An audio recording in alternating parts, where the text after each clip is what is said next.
আসসালামু আলাইকুম, welcome to brand new another video Ekram Chowdhury YouTube channel. ভাবছিলাম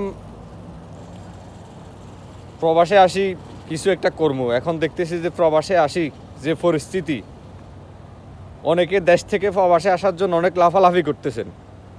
লাফালাফি করেন না ভাই, প্রবাসের অবস্থা এতটা ভালো না, বুঝছেন নি? প্রবাসের অবস্থাটা হচ্ছে যে করুন, কারণ আপনার কাম কাজ নাই, অনেকের রাস্তায় মনে করেন না হাঁটতেছে। আর আরেকটা বিষয় হলো যাই, দালাল্লা শালার ফুত কতগুলো আছে, এই শালার ফুতেরা দেশ থেকে ফলবন দেখায়, অনেক লোক আনে দেখা গেছে যে যার সাথে যে কাজ যাবে না তারে সেই কাজ দে, কয় রেস্টুরেন্টে কাজ দিছে বলো দিয়ের কাজ,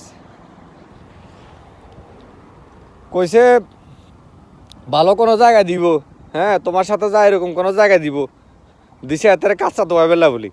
ইচ্ছা অহরহ লোকগল আছে, লোকের কোনো শেষ নাই। সো বিদেশে আইবেন ঠিক আছে, ভাবি চিন্তি বিবেচনা করে তারপরে আইবেন। আর আরেকটা বিষয়, বিদেশ এত মানে সাধারণ জিনিস না, বিদেশ বহুত কঠিন জিনিস। ডিউটির কোনো ঠিক ঠিকানা নাই, কোনোদিন আপনার সকাল 10টা বাজে হইব, কোনোদিন আপনার দুপুর 1টা বাজে, আমি এখন 1টা বাজে ডিউটিতে যাই। আবার কোনোদিনও মনে করেন না আবার সন্ধ্যা 6টা 7টা 8টার দিকে আপনার ডিউটি রাতে 3টা 4টা বাজে শেষ হইব, এরকম। তো এরকম ডিউটি হবে, এটা জেনে মানসিকভাবে প্রস্তুতি নিয়ে তারপরে বিদেশে আসবেন।